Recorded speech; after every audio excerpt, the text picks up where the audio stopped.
صبح شما بخیر باشد بینندگان بینیت گرامی آزادی ویدیو کانال رادیو آزادی در یوتیوب و همه آنهایی که هر صبحشون رو با خبرهای رادیو آزادی آغاز میکنند و امروز دوشنبه است 11 فوریه هفته نو آغاز شد و برای شما در این هفته برای کار میخواهیم و بار دیگر سپاس میگم که همیشه ما را پیگیری میکنید و منتظر صحبت های صبحی ما میشوید. خب اکنون قبل از آن که به خبرها رو بیارم نگاه میاندازیم به وضع باد و هوای سه کشور. در پراگ امروز هوای بارانی پیش بینی شده است. انتظار می رود که در دوام روز 5 درجه گرم شود. در مسکو پایتخت روسیه آب و هواشناسان بریدن برف را تخمین میکنند. هوا نیز نسبتاً گرمتر خواهد بود، یعنی 0 درجه. و در دوشنبه احتمالاً امروز باران میبارد و گرمی هوا به 13 درجه برابر خواهد بود. از این خاطر اگر در دوشنبه گرفتن چتر رو با خود فراموش نکنید. رئیس ولایت سوخ گفت که در حال حاضر تقریبا 600 نفر از ساکنان منطقه در افغانستان و سوریه و عراق هستند. رجب احمدزاده درباره شخصیت و سن و سال آنها چیزی نگفت، ولی تاکید کرد که اکثر این افراد راه بازگشت به کشور را میجویند. یک جا با مقامات حفظی حقوق رئیسان شهر و نویه‌ها و جماعت‌ها 12 نفر آنها را برگرداندند. در صحبت گفتند که در افغانستان و سوریه و عراق چه روزهای سختی را از سر گذراندند. مرحله به مرحله آنها را به وطن می‌آوریم افزود. او آخر هفته گذشته در صحبت با خبرنگاران احمدزاده گفت این ساکنان ولایت سوخ در سالهای 2014-2015 به کشورهای جنگ زده خاورمیانه رفتند. به قبل وی سالهای آخر پیوستن ساکنان منطقه به صف جنگجویان در افغانستان و سوریه و عراق ثبت نشده است. بنا به اطلاع رسمی تقریبا 1900 شهروند تاجیکستان به صف گروه تندروی دولت اسلامی پیوسته به میدانهای جنگ در خاورمیانه رفتند. برخی از این افراد کشته و برخی دیگر پنهان شدند. تا یک سال اخیر دادگاه‌های عراق بیش از 40 زن تاجیک را با جرم پیروی از گروه دولت اسلامی و همزیستی با جنگجویان به سالهای طولانی حبس ابد و قتل محکوم کرد. در حال حاضر مسئله به تاجیکستان آوردن 95 کودک این زنها از عراق به دوشنبه بررسی می شود. انتظار می رود مقامات تاجیکستان و روسیه مهمه امسال مسئله پرداخت نفقه به مهاجران کاری را بررسی و نهایی کنند. هر دو طرف حالا از مهاجران به حیث یک گاو جوشایی استفاده می کنند، ولی ظاهرا آماده نیستند که در ایام پیری و درماندگی دست آنها را بگیرند. جانب تاجیکستان میگه چون مهاجران اندوز اجتماعی را به روسیه میپردازند باید غم آنها را بیشتر مسکو بخورد، یا اینکه روسیه اندوز اجتماعی مهاجران را به دوشنبه بفرستد تا با آنها در زادگاهشان نفقه مناسب تعیین کنند. سفرعلی نجمیدینوف رئیس اژانسی سقراط اجتماعی و نفقه تاجیکستان میگوید روسیه در گذشته به این پیشنهادهای آنها پاسخ مثبت نداده بود. حالا کمیسیون مشترک مسئله تعیین نفقه به مهاجران تاجیک را بررسی دارد و در نظر است مهمه نشست نوبتی در دوشنبه با جانب روسیه دایر گردد، گفت او هفته گذشته در صحبت با خبرنگاران. در همین حال اژانسی سقراط اجتماعی و نفقه تاجیکستان راه دیگری را به مهاجران کاری تاجیک پیشنهاد کرده است. سفرعلی نجمیدینوف گفت به طور اختیاری میتوانند در کشور فوند نفقه خود را تشکیل دهند. ما با آنها صورت حساب علایده میگشاییم، پول خود را اختیاری میگذرانند. در دایره قانون هر سال آن را از روی تورم کنورتاسیون میکنیم تا مبلغشان حفظ شود. بعدی به نفقه برآمدن پولهای خود را میگیرند. هر کس باید فکر نفقه آینده خود را کند، گفت وی. اما هم مهاجران و هم کارشناسان میگویند این پیشنهاد ناروشن است و کفالت آن را نمیدهد که مهاجران در آینده از نفقه مناسب بهره مند بشوند. مثلا به قبل رحمان الماسف کارشناس تاجیک وقتی میگویند مهاجران مهنتی در تاجیکستان صورت حساب نفقه کشایند باید مسئله مکانیزم گردش پول آنها روشن کرده شود. مقامات تاجیکستان لایحه سازشنامه درباره تعیین نفقه مهاجران مهنتی تاجیک را در روسیه هنوز سال 2014 تهیه و به این کشور فرستاده بود.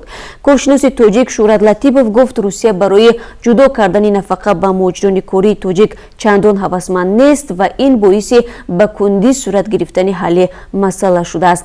همصحبت ما ابراز داشت که نبودن شرطنامه مهنتی میان کارگر و کارفرما و در مجموع فعالیت غیر قانونی هم از سبب‌های حل نشده ماندن نفقه مهاجران تاجیک است و چند تن از مهاجران مهنتی که در قلمرو روسیه کار میکنند ابراز داشتند که گرفتن نفقه از حساب سابقه کاریشان در روسیه برای آنها مثل یک افسانه می نماید.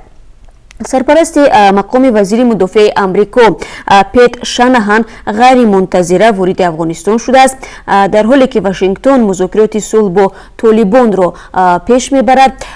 شانهان میخواهد با فرماندهان نظامی و مقامداران بلندپایه افغانستان دیدار و گفتگو نماید. اثنای ورود به افغانستان شانهان به خبرنگاران همراهش گفت سرنوشت آینده کشور و از جمله صلح احتمالی با طالبان به دست خود مردم افغانستان است. به قول شانهان مهم است که در این مباحثه ها حکومت افغانستان شامل باشد. تاکنون بعضی ها در افغانستان مخالف صلح با طالبان بوده، در نوبت خود طالبان تا حال از مذاکرات با حکومت کابل خودداری نموده، آن را لختک غرب مینامند. شانهان اضافه کرد که او از قصر سفید یگان دستور درباره کاهش شماره سربازان آمریکایی در افغانستان را نگرفته است. فعلا در افغانستان 14,000 سربازان آمریکایی مستقر می باشند. طبق خبرهای رسیده دونالد ترامپ میخواهد نصف این سربازان را به وطنش برگرداند. روسیه 27 کودک را از عراق به وطن برگردانده است. مادران آنها برای عضویت در سازمان دهشت‌افکن دولت اسلامی در زندان‌های عراق میباشند. وزارت حالت‌های فوق‌العاده روسیه روز 10 فوریه گفت در ماه دکبر 30 کودک که مادرانشان در محبسند از عراق به مسکو انتقال یافتند. وزارت افزود که 27 کودک روز یکشنبه بازگردانده شده از 4 تا 13 ساله بوده از 10 منطقه روسیه میباشند. ماه گذشته کرمل گفته بود که در عراق هنوز هم 115 کودک از 10 ساله پایانتر روز به سر میبرند. همچنین 8 نفر که سن سالشان از 11 تا 17 ساله می باشد هنوز هم در عراقند. به قول روسیه پدران این کودکان در دوام 3 سال گذشته در جنگ ها میان جهادیان و حکومت عراق به قتل رسیدند. خب بینندگان عزیز بار دیگر درود میفرستم به همه آنهایی که همین لحظه به صحبت ما پیوستند. شادوگل خوجا هستم با خبرهای تازه تاجیکستان و جهان و در چند دقیقه دیگر همراهتون. با سپاس از همراهی و فکر میکنم تا آخر صحبت ما رو تماشا خواهید کرد، چون بازم در پایان گفتگوی من و شما من به قرب اسعار خارجی در بانک‌های تجارتی تاجیکستان داخل میکنم. وزیر تندرستی تاجیکستان میگوید که تشخیص پرده بکارت قبل از ازدواج اختیاری است و طبیبان دختران را برای انجام چنین تشخیص مجبور نمیکنند.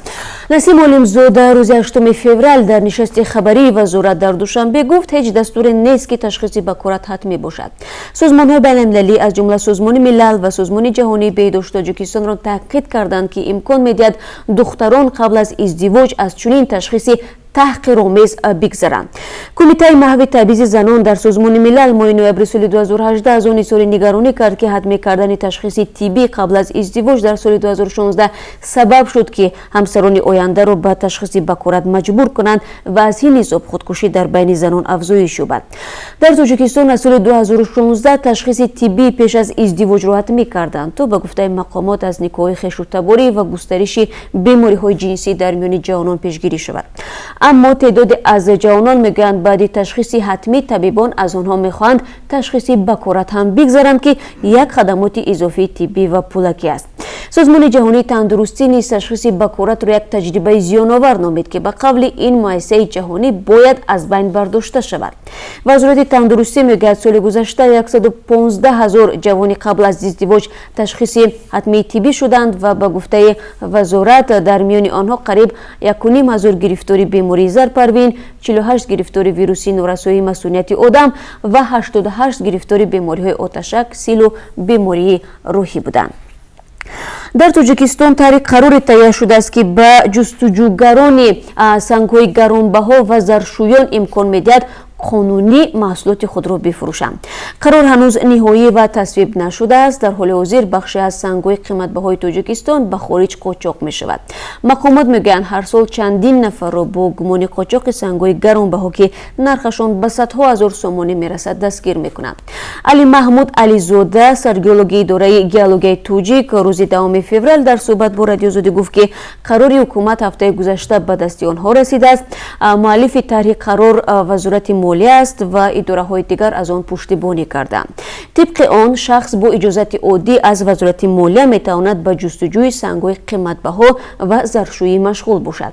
гирифтани иҷозат бисёр содда мешавад, мушкилӣ нахоҳад дошт, аммо танҳо дар маконҳое ки дар баланси давлатӣ гузошта шуда набошанд, иброз дошт Ализода. ӯ афзуд, дар минтақаҳои кишвар нуқтаҳои хариди металл ва сангҳои гаронбаҳо ташкил мешавад, ҳамчунон вазорати молия метавонад онро харад. дар сурате ки вазорат нахарид, ба соҳиби санг иҷозат дода мешавад онро дар ҷои дигар бифурӯшад.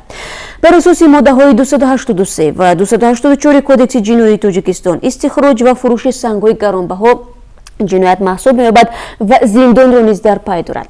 Зайниддини Насриддин гуфт, то муқаррароти ин ду модда бозбинӣ нашавад, ҳеҷ гуна қарор наметавонад ин соҳаро ба маҷрои қонунӣ баргардонад. бештари навъҳои сангҳои гаронбаҳо маҳз дар вилояти мухтори Кӯҳистони Бадахшон вомехӯрад, маконе ки мизони бекории дар он хеле баланд аст ва бархе аз вакилон мегӯянд, дар сурати қонунӣ шудани заршӯӣ ва истихроҷи сангҳои гаронбаҳо ин мушкил метавонад то ҳадде ҳал шавад. бино ба итлои охирини вазорати корҳои Тоҷикистон, дар соли 2017 беш аз 20 ҳолати қочоқи металл ва сангҳои қиматбаҳо ошкор ва арзиши сангҳои қочоқшуда беш аз 1 миллион сомонӣ ҳисоб шудааст. дар аксар маврид қочоқбарон лалу ёқути сурх, кабуд ва турмалину рубинро қочоқ мекарданд. ва раиси кумитаи рушди сайёҳии Тоҷикистон мегӯяд, давоми соли 2018 ба кишвар беш аз 1 миллиону 155 ҳазор нафар сайёҳи хориҷӣ омадааст. ин рақам нисбат ба соли 2017 2,6 баробар зиёд будааст. ба гуфтаи Нӯмон Абдуғафурзода, рушди сайёҳӣ дар Тоҷикистон аз ҷумла ба сиёсати дарҳои бози ҳукумат ва ба роҳ мондани раводиди электронӣ вобаста аст. аз ҷумла гармӣ дар муносиботи Душанбеву Тошканд ба афзоиши сайёҳони хориҷӣ дар Тоҷикистон боис шудааст. раиси кумитаи рушди сайёҳӣ афзуд, ки танҳо таи соли гузашта ба Тоҷикистон беш аз 700 ҳазор сайёҳ аз Узбекистон ташриф оварданд.